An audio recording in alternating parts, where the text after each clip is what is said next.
evening, Chicago. Welcome in to another edition of Chi-Town Weekly here on IE Sports Radio. I am your host, Adam Karnick. We have got a lot to unpack and go through on tonight's show. Whew! The MLB trade deadline. It's always a roller coaster when you know that your team is going to be active. And the White Sox and the Cubs, boy, were they active and in two very, very, very different ways.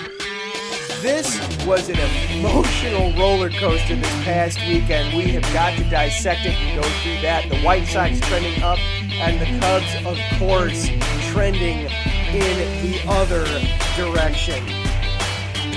Plus, Nick Foles at Bears training camp was making some very, very confident assertions about himself and where he stands with the team and what kind of leverage he has with the organization. We will discuss that, and he might soon be a former Chicago Bears quarterback. We will talk about that. And then, breaking just about an hour ago, the Bulls making waves immediately at the start of NBA free agency.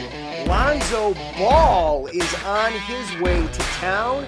We will talk about that, plus the NBA draft, and try to get in some other news from around the wonderful, wonderful sports world that is Chicago. This is Chi-Town Weekly. Everybody buckle up. Let's have some fun.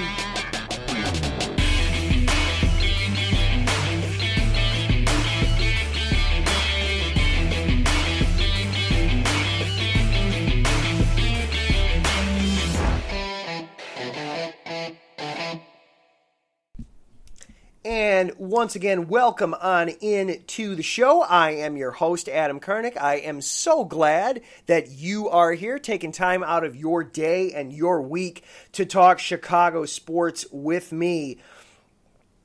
Before we get too far into the show, we don't want to forget our sponsor for this week, the Southern California Warriors semi-pro football team. The world of semi-pro sports is unlike any other sports organizations. Players pay to play in hopes of so many different outcomes, whether it's playing to get filmed to try out for professional teams, big-time colleges, or just playing to stay in shape. No matter what, all semi-pro players have one thing in common, and that's playing for the love of the game.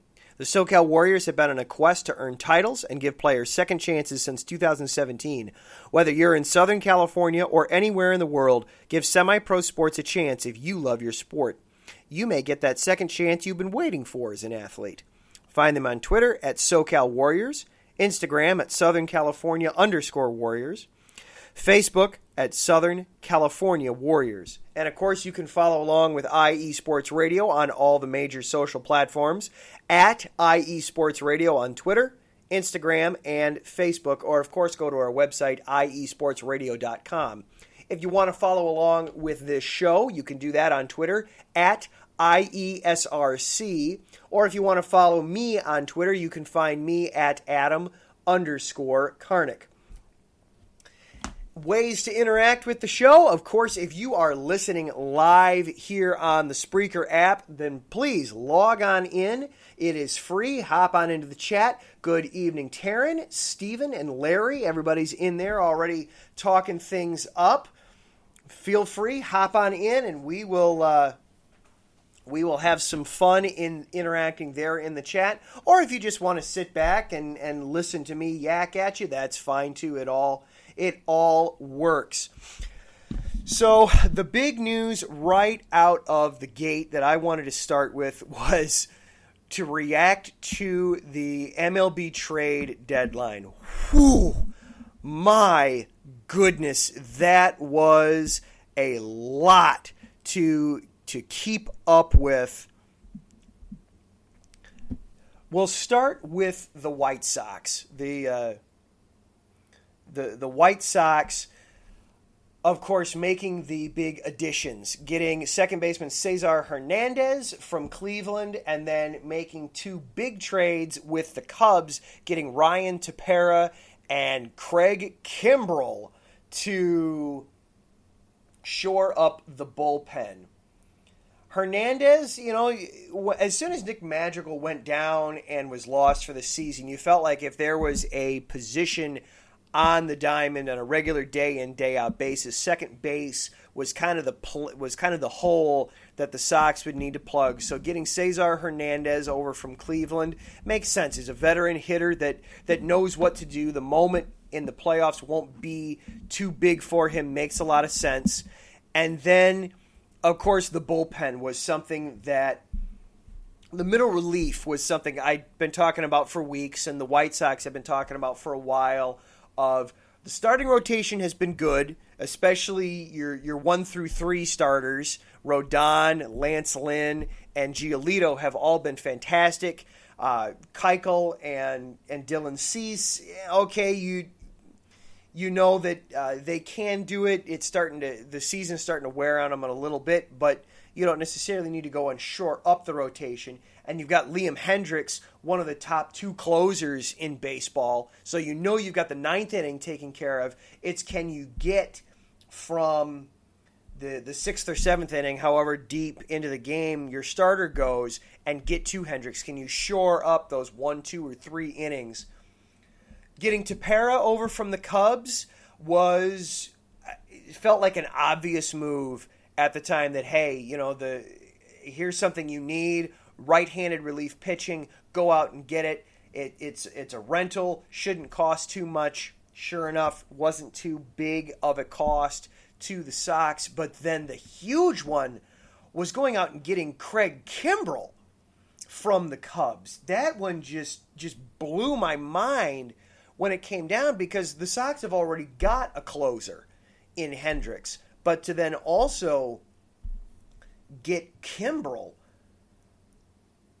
it's going to be very interesting to see how the White Sox deploy their bullpen from here going out. And this is the advantage of being 9 games up in the American League Central and being the only team in the division that's above 500.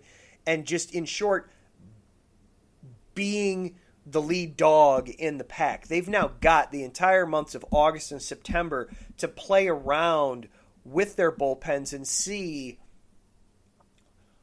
who can handle pitching between Kimbrell and Hendricks, who can handle pitching outside of the 9th inning more regularly. Is it going to be mix and match? Is it going to be, case by case basis? Or is it going to be, well, no, Hendricks handles the 8th inning a little bit better than Kimbrell does. Kimbrell needs to be in the 9th. That's where he's comfortable. Or maybe it'll be the opposite of that. Maybe it'll be Kimbrell will be the guy that, hey, it's a high leverage spot. I don't care if it's the 4th, 5th, 6th, 7th, 8th inning. You put me in there, I'm going to shut it down, and then we'll take the bullpen from there.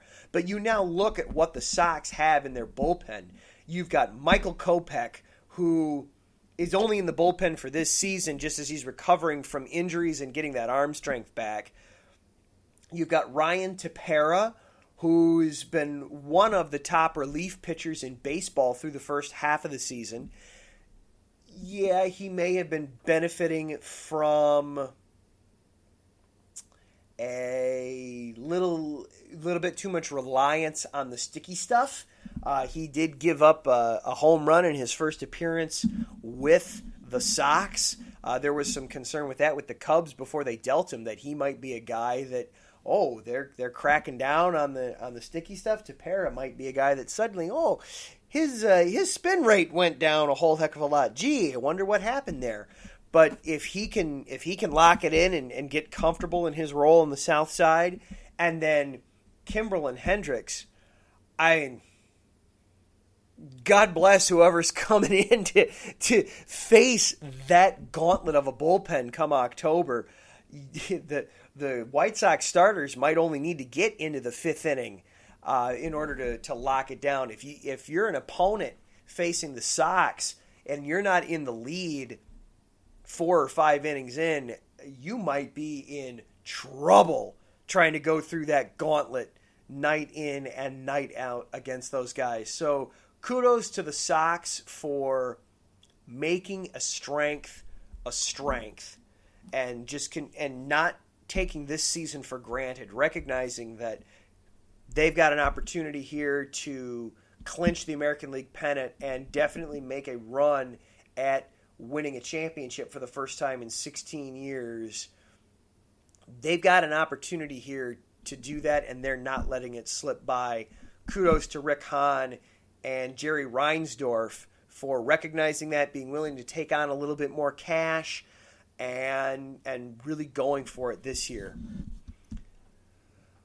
The other thing that was interesting, though, with the Sox was who they were dealing with. They get Cesar Hernandez from the Indians, from Cleveland, from a division rival. You don't typically see interdivision trades happening at the deadline, because obviously that's a signal from Cleveland that, hey, we're kind of selling on this year. We're kind of waving the white flag here a little bit that we're not going to be the team trying to chase you guys down. We're willing to concede on this a little bit.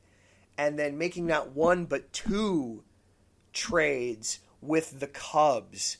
The Tepera move, okay, yeah, that was a relatively small move, not a huge, earth-shattering move by any means. Craig Kimbrell, yeah, that got people's attention. That moved the needle quite a bit.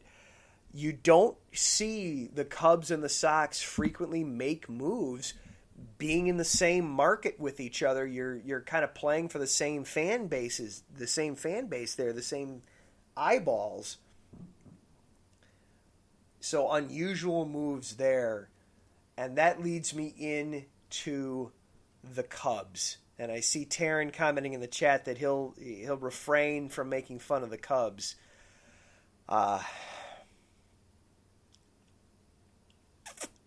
We knew since the 11 game losing streak at the end of June into the beginning of July, that the Cubs, and Jed Hoyer came right out and told you, hey, we're going to sell.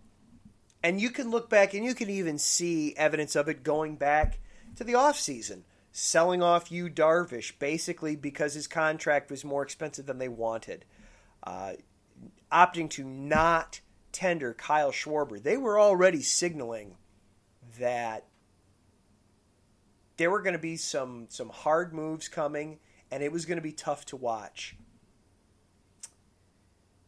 But wow. This was a hard trade deadline. It was 9 players got moved from the All-Star break to the trading deadline. 8 players in the span of a week. 7 players in just over a little over 24 hours.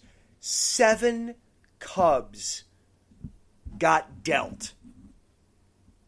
Tepera started the train. Then you had Kimbrell and Anthony Rizzo was the huge domino that fell. When Rizzo got moved, at that point you knew all bets were off. That if Rizzo wasn't safe, that nobody in this roster is safe. And then you had Javier Baez and Trevor Williams get packaged together to go out to the Mets. Jake Marisnick gets dealt. And Chris Bryant right at the trade deadline going out west to San Francisco to the Giants. It was gut-wrenching. I knew it was coming. You knew these moves are coming. Yet to see it happen was just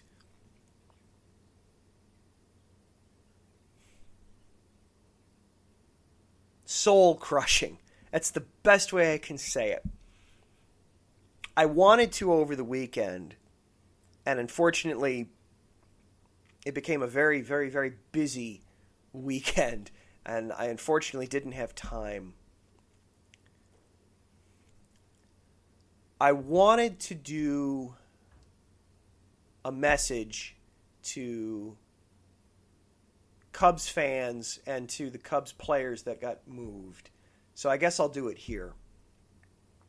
To the big three, to Baez, to Bryant, and to Rizzo.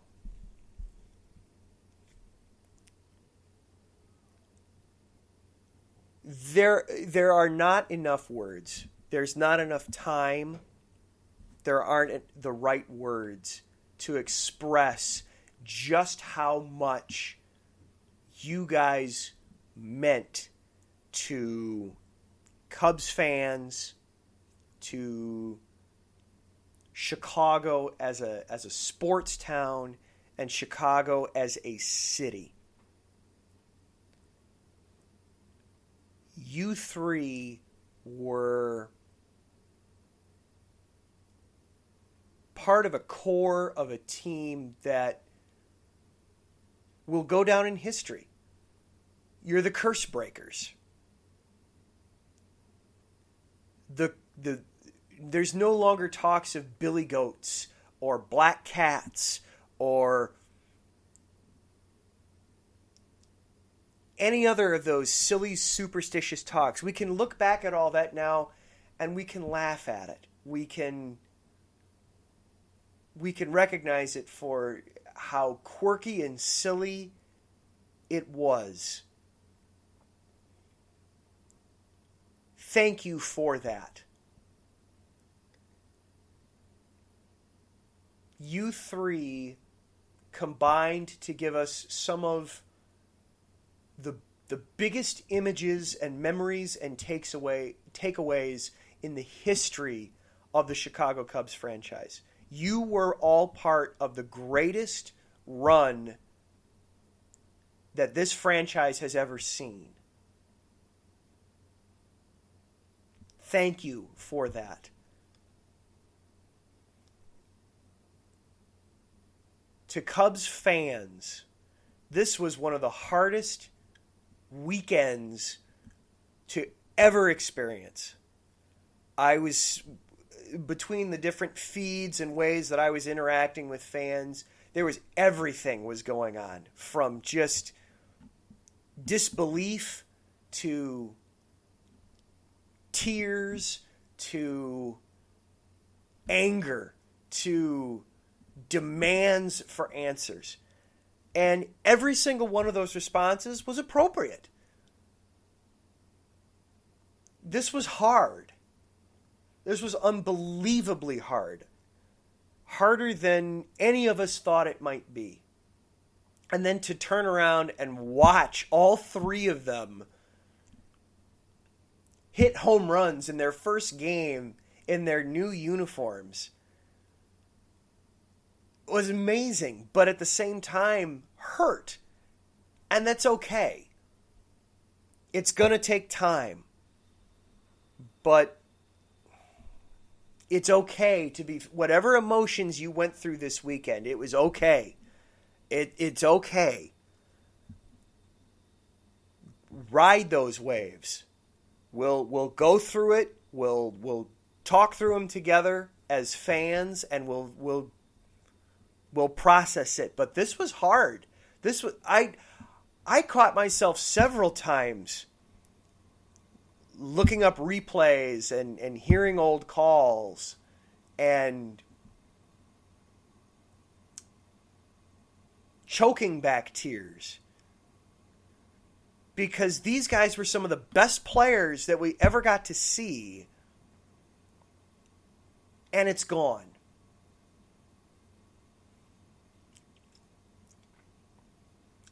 I want to direct some attention now to the front office a little bit. In the moment, in this exact microcosm of a moment, Jed Hoyer did what Jed Hoyer needed to do. But don't say that this isn't the start of a rebuild. You just traded away a third of your major league roster. I've never seen anything like that before, where a team actively trades away a third of its players in 2 weeks. This is a rebuild. Call it what it is. That was something that Jed, your predecessor, Theo Epstein, was always so good at. Calling a spade, not being afraid to trust the fans to already know what's going on. Trust the fans. We know what's going on. We see this. 9 guys gone. This is a rebuild. Call it what it is. You had the opportunity to move 9 players on expiring contracts and decided to do it. And in the microcosm of the moment, it's justifiable. It was right. But Jed, Ricketts family, don't let this happen again.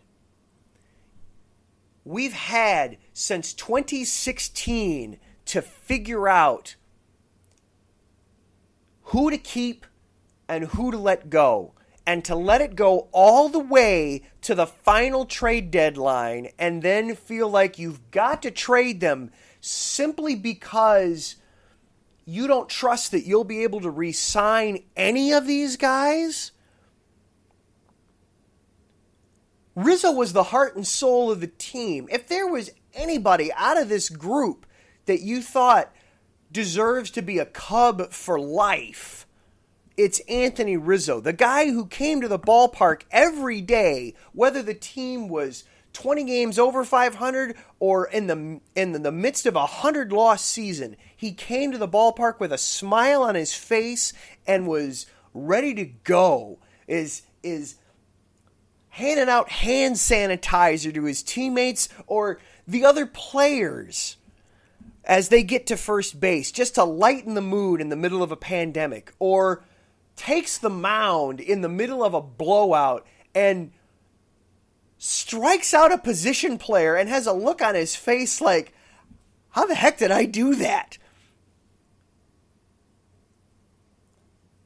You mean to tell me that you couldn't figure out a way to keep him? Javier Baez, a guy that single-handedly sparked life and joy and a youth movement into a fan base that is getting older by the day. You can't figure out a way to keep him around. Chris Bryant. When you do a rebuild, the whole point of a rebuild is you hope to find somebody that can be the centerpiece, the piece for your team that when all else fails, you know that this guy is going to produce. Chris Bryant won an MVP and was on an MVP pace for this season and did it playing every position on the diamond. Third base, left field, center field, right field, first base. You need an emergency play at second base or shortstop?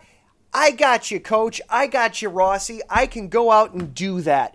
And I'll do it at a professional level. I might not be a gold glove player at every position, but I'll make sure that the job gets done and you don't have to worry about me out there. You pray when you trade for prospects or you draft players every year, you pray that you find somebody like Chris Bryant.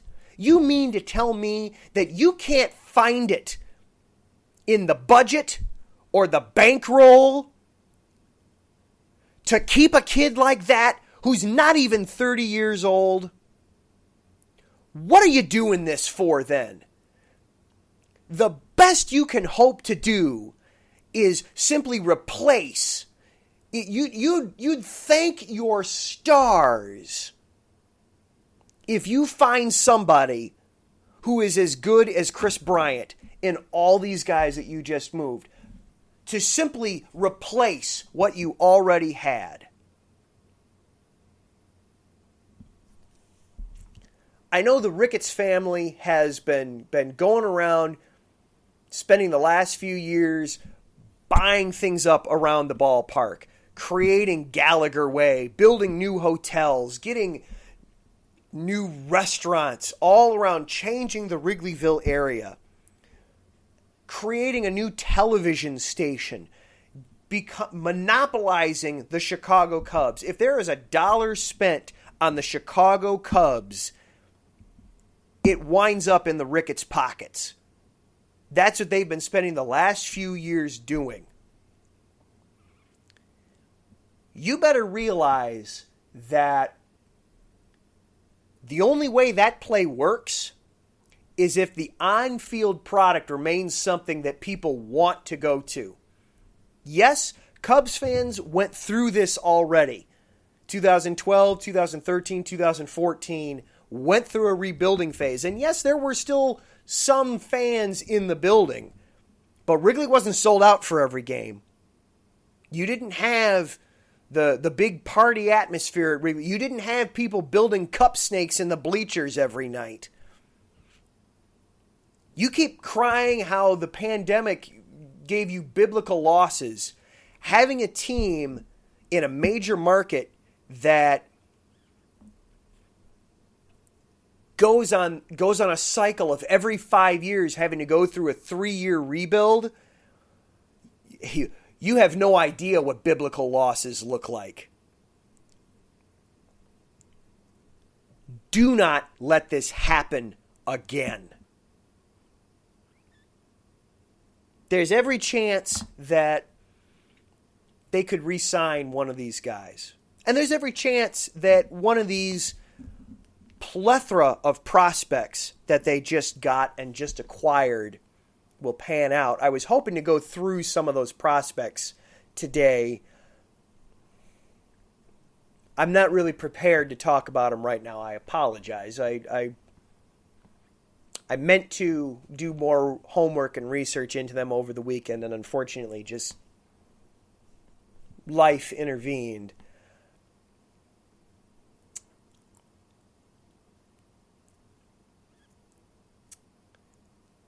Don't let this happen again. Do not have this be the vicious cycle of 5 years of greatness and then we're going to rip your heart out and sell off any piece that's not boarded down because we couldn't figure out how to sustain it. All right, we are going to take a quick break, and then when we come back, we're going to switch over and talk about some football. Nick Foles had some interesting thoughts about his position in the franchise that have to be talked about. This is Chi-Town Weekly here on IE Sports Radio, your direct feed for all that is sports.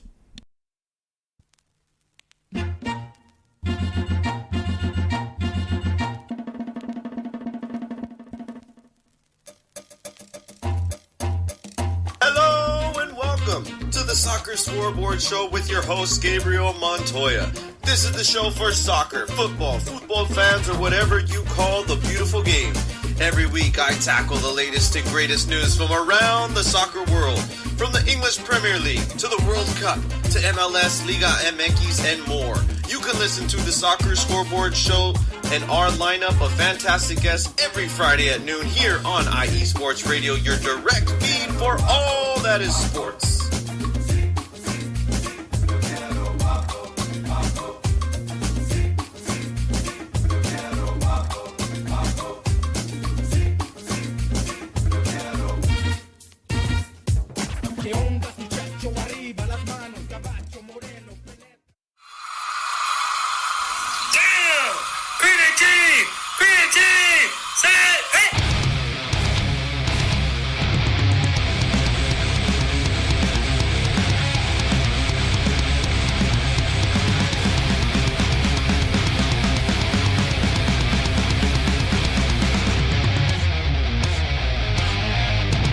What's going on, football fans? This is me, your boy Larry B, inviting you to join myself, Colin Reynolds, Mike Pat, and John Felipe for one of the most electrifying football shows you have ever heard. Three and Out, right here at IE Sports Radio. Recap of the week before, a preview of what's to come, and of course, 3 hardcore head-to-head primetime face-offs each week. You don't want to miss it.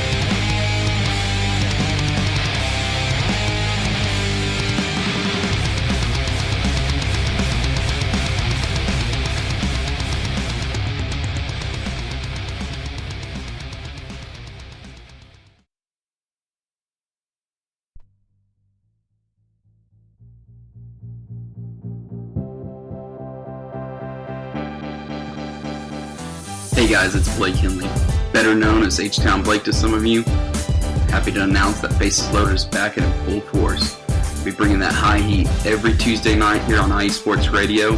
So come home, get ready, dig into that batter's box, and see if you can chase that high heat, baby. So we'll be coming to you live with all the stats, all the rundowns, all the division rivalries, and every team that's going to make the playoff push to get to that one and only October and get to the pinnacle of what baseball is, to hoist that Commissioner's Trophy when it's all said and done.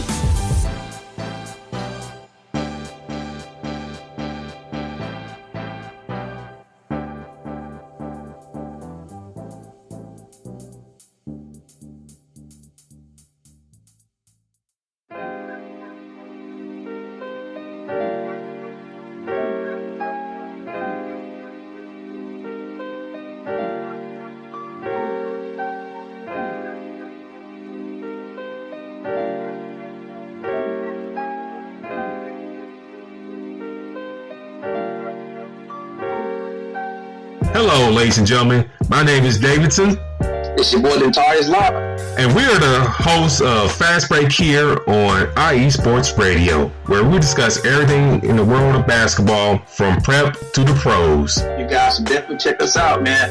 Sunday, 8 p.m. Eastern, 5 p.m. Pacific. We got all the basketball information you guys need, so we look forward to you guys listening in. And please do, because we are the best basketball show on this side of the Mississippi. And please do check us out on Twitter at FastBreakISR. D-Lock, where's our time again?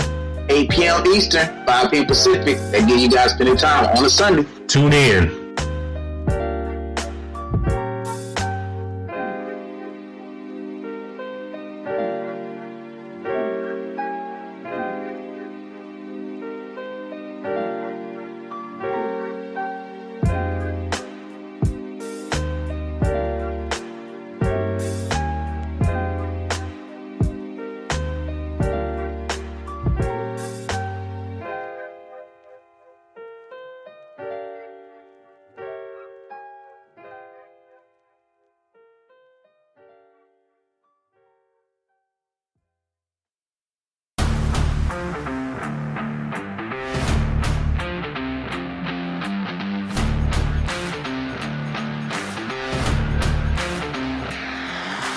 What's good, fight fans? It's your boy, Marcus Los Rate, here to give you what you want, here to give you what you need.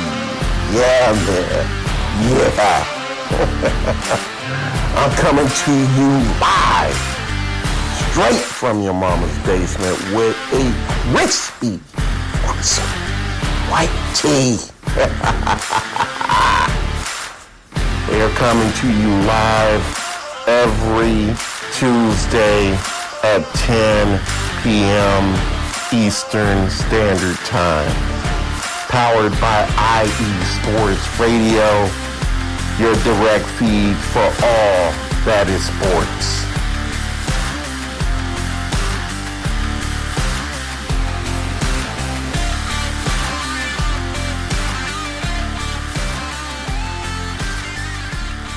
And welcome back into Chi-Town Weekly here on IE Sports Radio.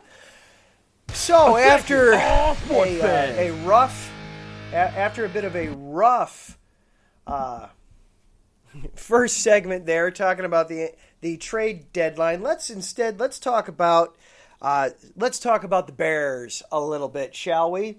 So training camp has been an interesting place so far for the Bears over the past week. Some injury scares to start off, though fortunately some people are starting to come back. Daz Newsome actually practiced today. They got him back off of the PUP list. One little bit of a disturbing note or trend I'm noticing, though. Tevin Jenkins still has not practiced. He's got some back issues. Now, I saw some pictures on Twitter today that he is doing some individual drills. He is doing some workouts, but he is not actively practicing with the team. It's early.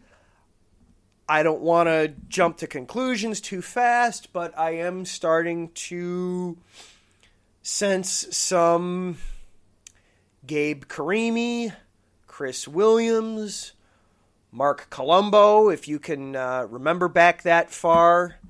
That would have been 20 years ago. My gosh, how did 2002 get to be 20 years ago so far? Oh my gosh. Anyway, some previous first round offensive linemen that the Bears have selected, and they've not panned out more often than not due to injuries.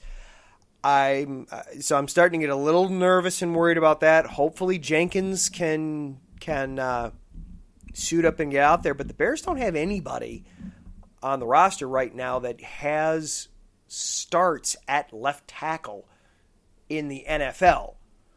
That's a kind of a premier spot. That's kind of an important spot, and that was one thing that worried me when they released Charles Leno a few months ago. Was the guy wasn't the greatest left tackle. He was serviceable, but he was healthy.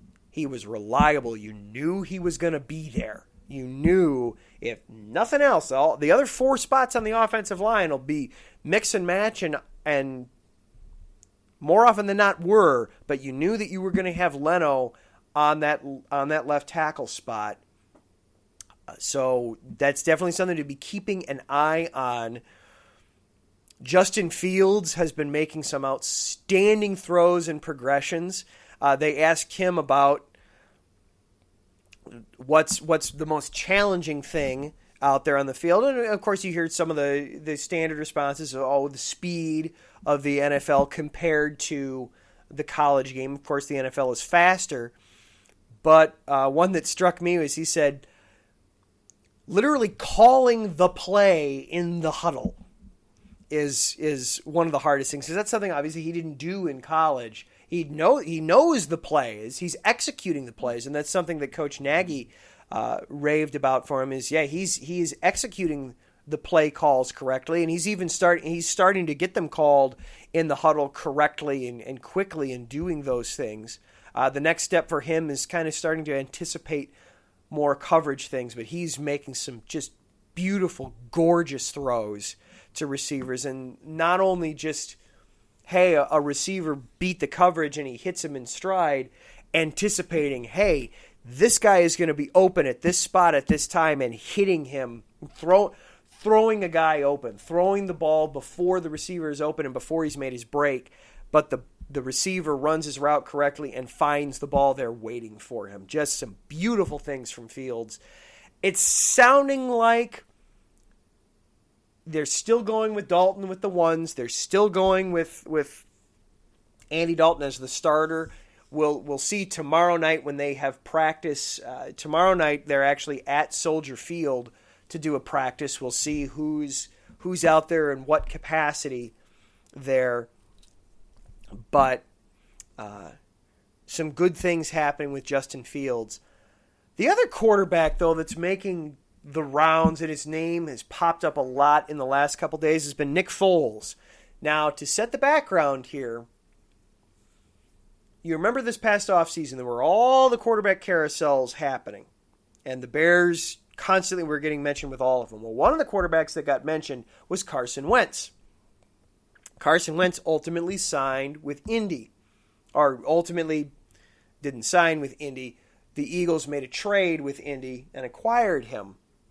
Well, Wentz got injured, and it came out today head coach Frank Reich announced that Wentz will be out anywhere from 5 to 12 weeks, which means that Wentz could miss maybe just one game for the Colts, or he might miss half the season. It might be November before he's back in a position to play.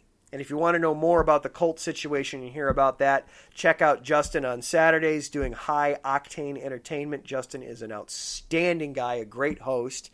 He's also yet another musician on this station. We got a few guys bouncing around that are music guys. So check him out if you want to know more about the Colts situation or anything happening with indie sports. That's Saturday mornings, usually at 9 o'clock Central Time on Saturdays. So, of course, an injury pops up. You wonder, will the Colts be looking to acquire a different backup? Because their current backup doesn't have any NFL experience. Nick Foles has NFL experience. Nick Foles has experience coming in for an injured Carson Wentz. Nick Foles has experience playing for Frank Reich. So it would seem like an obvious fit. And Foles actually spoke to the Chicago media today talking about the situation. And while he said, yeah, I'm still a Bear, as of now I'm still a Bear, he heaped lots of praise on Coach Reich, saying this is one of the guys that knows me and knows me well. And I worked well with him. He tailored the offense to me back in 2017, a little bit of a dig there at Nagy, perchance, that Frank Reich was willing to change up the system to suit me better when I was in there, when injury happened. The other thing that I took away from it, though, was he mentioned that he was asked if this was the first time this offseason that he's been faced with the possibility of being traded. And he said, oh, no. They came to me with a couple of other opportunities, and they weren't right for me. So I turned them down. And I thought, huh? Nick Foles doesn't have a no-trade clause in his contract.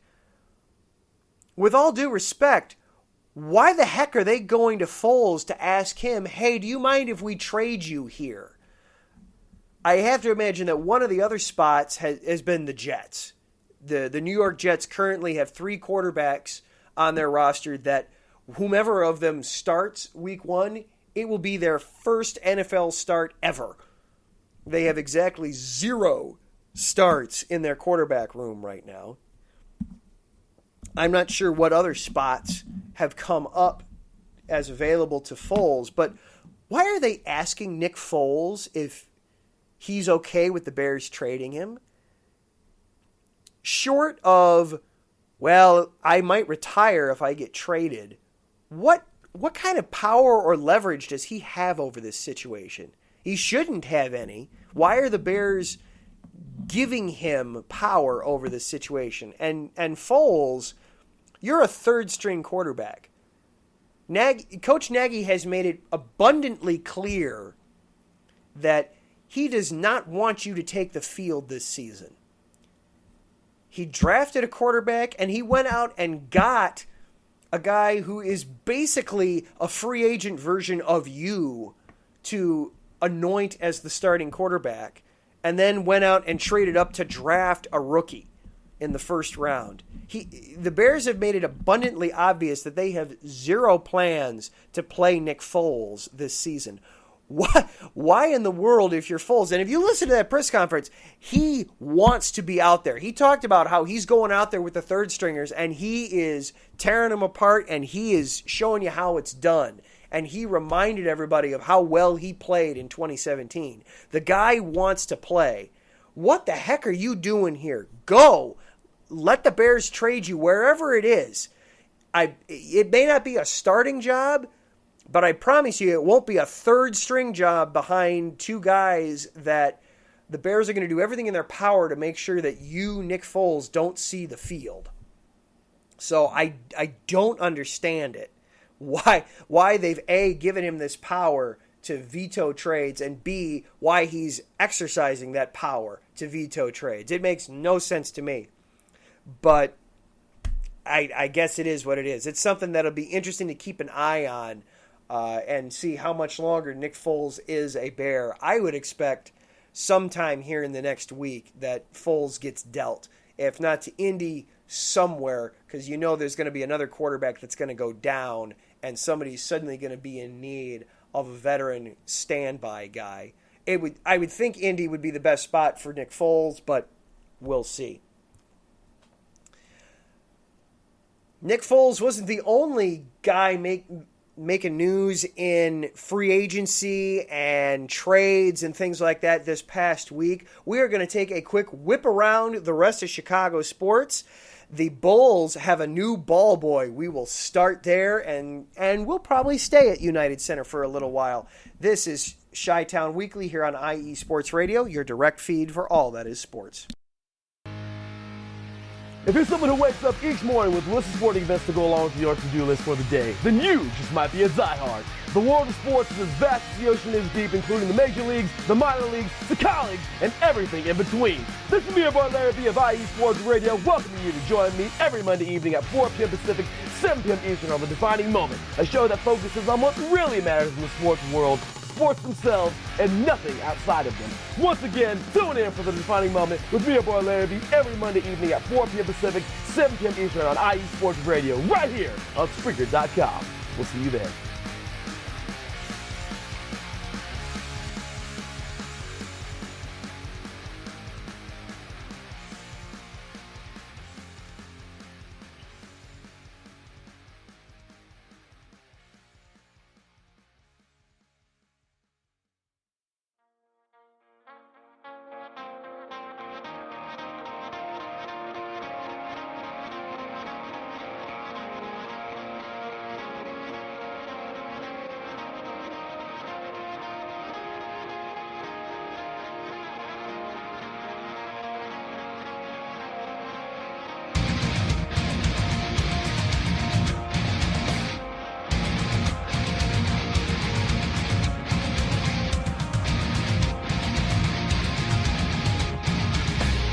Hey sports fans, do you like wine?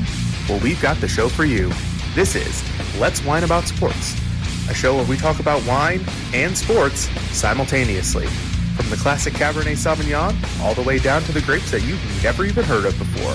Oh yeah, we cover it all. And we'll talk about a little bit of sports as well. Football, hockey, collegiate, women's sports, it doesn't matter. We're going to talk about it all, and we're going to whine about it all. So join me Monday at 8 p.m. on IE Sports Radio, your direct feed for all that is sports.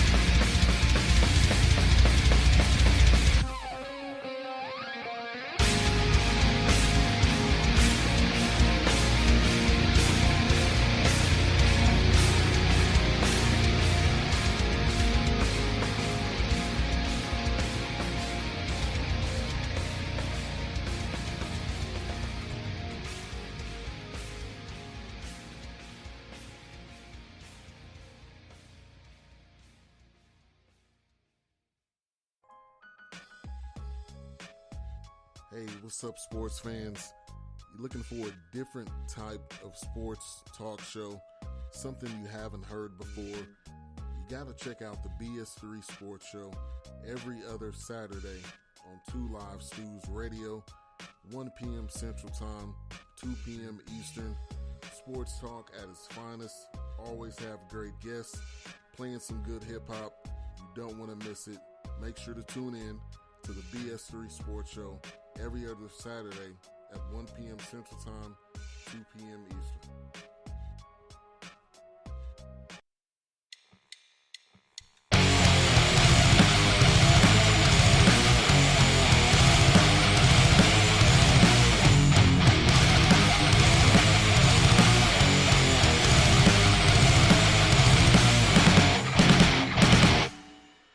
College football, and do you want to hear a college football show dedicated to all that is college football, including junior college and the CCCAA and the NJCAA, the NAIA, and the NCAA, including Division III, Division II, Division I AA in the FCS, and Division I Single A in the FBS. Well then, look no further. Join myself, Larry B., and my colleagues, Mr. H-Town Blake Henley, and Mr. Christian Espinoza, each week during the college football season for the latest in college football on 3 and Out College Edition, right here on IE Sports Radio, your direct feed for all that is sports.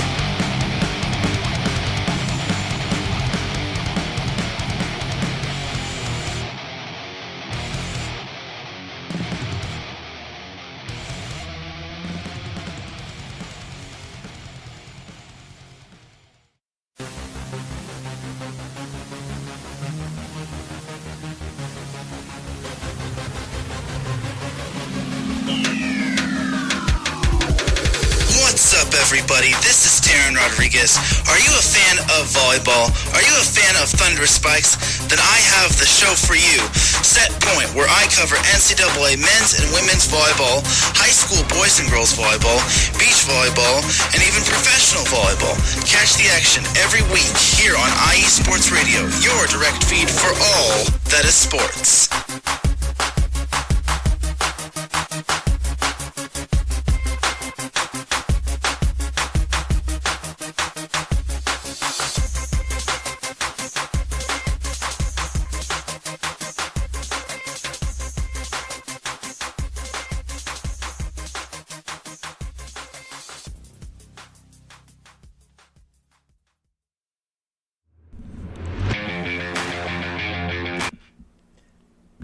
And welcome back into Chi-Town Weekly here on IE Sports Radio, your direct feed for all that is sports. We got just a couple of minutes left before I hand the mic over to Taryn Rodriguez for Set Point, so stick around for that.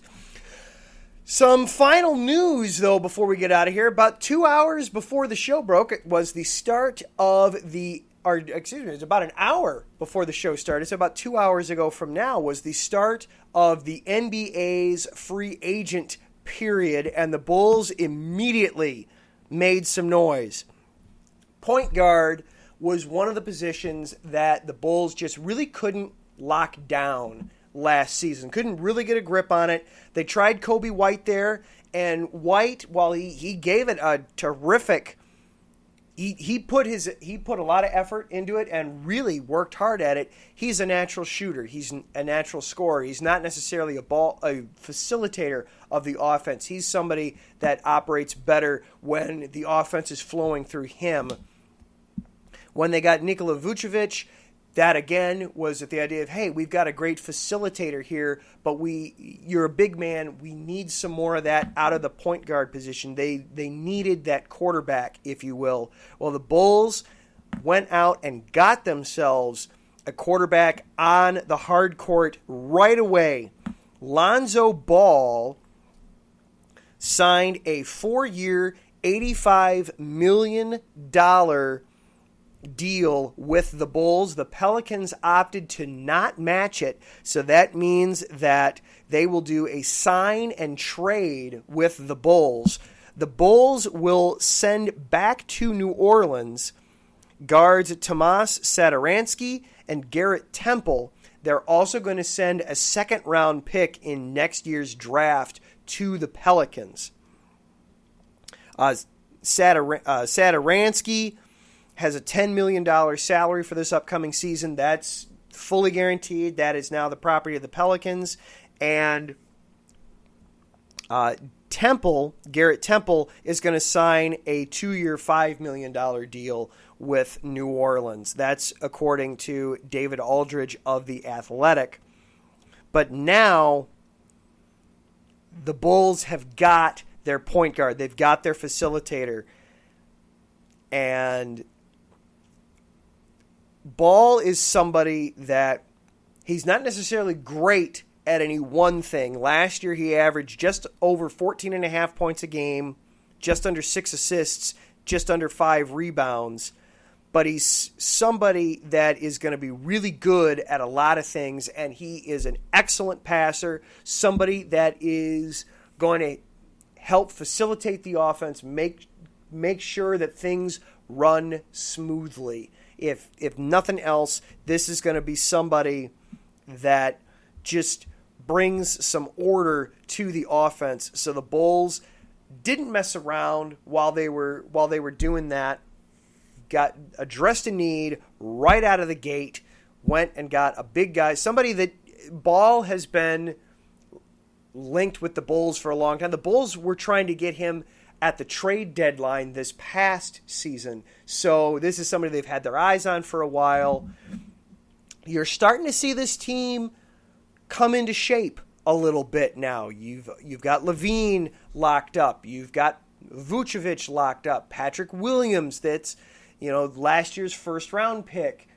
Now you've got Lonzo Ball. They also drafted Ayo Dosunmu from Illinois. Wow, I butchered that name. I apologize.